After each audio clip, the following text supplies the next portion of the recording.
Assalamualaikum warahmatullahi wabarakatuh. Bertemu lagi dengan saya, Rosidah SPD, JGP Angkatan 6, Kabupaten Kepulauan Meranti, Provinsi Riau. Pada kali ini, saya akan mendemonstrasikan aksi nyata modul 1.2 nilai-nilai dan peran guru penggerak.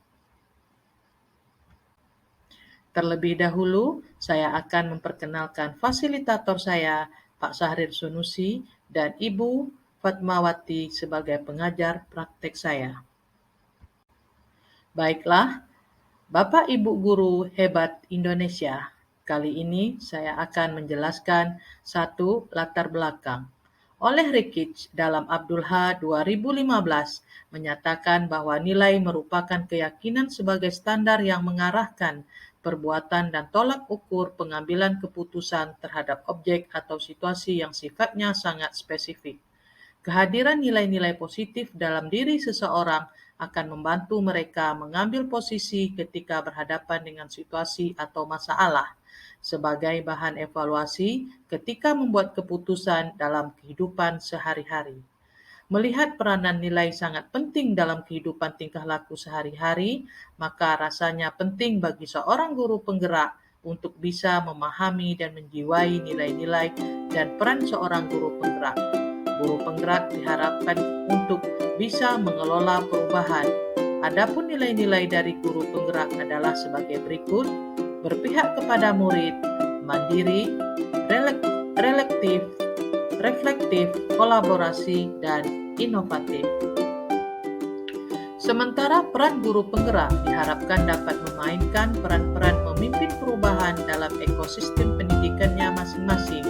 Di antaranya adalah menjadi pemimpin pembelajaran, menjadi coach bagi guru lain, mendorong kolaborasi, mewujudkan kepemimpinan murid, dan menggerakkan komunitas praktisi. Dengan demikian, nilai-nilai dan peran guru penggerak harus mampu melakukan perubahan program masyarakat terhadap pendidikan berdasarkan pemikiran dan konsep Ki Hajar Dewantara. 2. Deskripsi aksi nyata yang dilakukan. Menjalani program guru penggerak di sekolah. Hal-hal yang telah saya lakukan dalam nilai guru penggerak berpihak kepada murid adalah memberi nuansa baru yang sangat signifikan. Murid mendapat tuntunan dan layanan pembelajaran di kelas dan di luar kelas, menuntun bakat dan minat murid di bidang ekstrakurikuler yang nantinya akan membawa prestasi bagi murid tersebut. Setiap memulai pembelajaran, murid berbaris di depan kelas dengan didampingi oleh guru mata pelajaran, masuk ke dalam kelas dengan rapi atau memberi salam, dan sebelum pembelajaran dimulai berdoa terlebih dahulu sesuai dengan kesepakatan atau keyakinan kelas yang telah dibuat.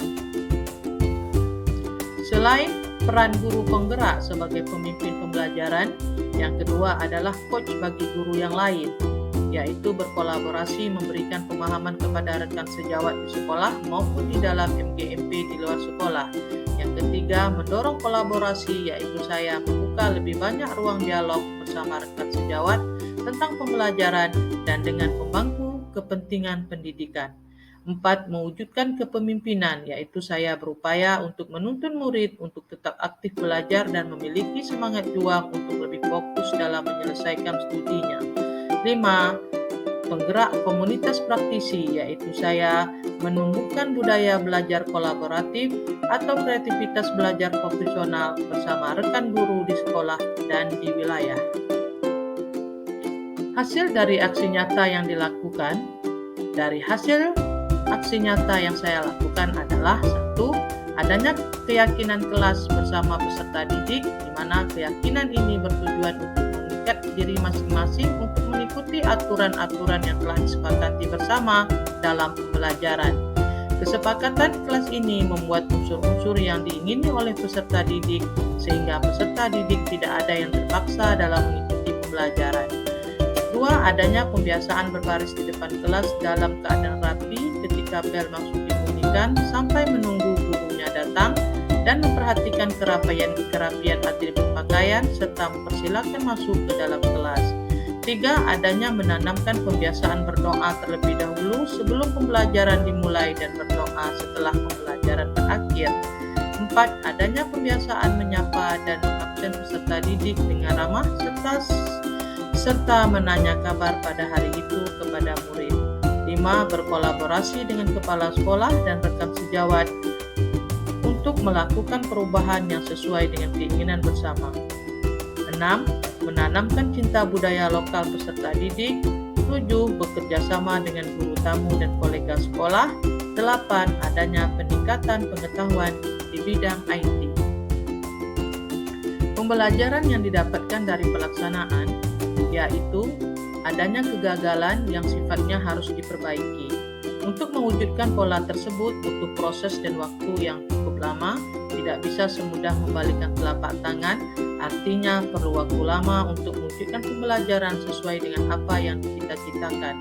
Kesibukan saya sebagai wakil kepala sekolah juga membuat sebagian program belum berjalan dengan sempurna, sehingga ada pengunduran waktu dalam pelaksanaannya di lapangan, terutama pada saat tidak tepat waktu dalam proses menyusun program dan kegiatan-kegiatan yang lain karena ada tamu yang di luar dari dugaan. Kedua, keberhasilan.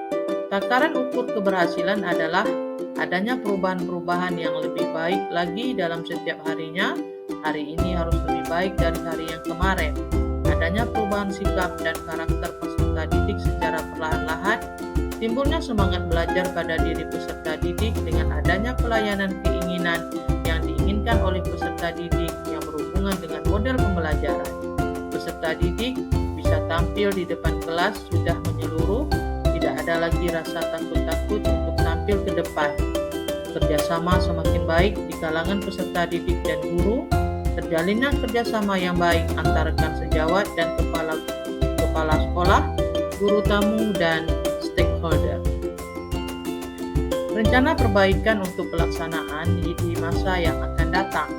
Rencana perbaikan yang dilakukan adalah dengan menanamkan konsep serta pemikiran terhadap kreasi dan inovasi, nilai-nilai dan peran guru penggerak dalam proses pembelajaran, melakukan kolaborasi lebih luas dengan pemangku daerah guna mendukung peran guru dalam mengembangkan mutu pendidikan di sekolah.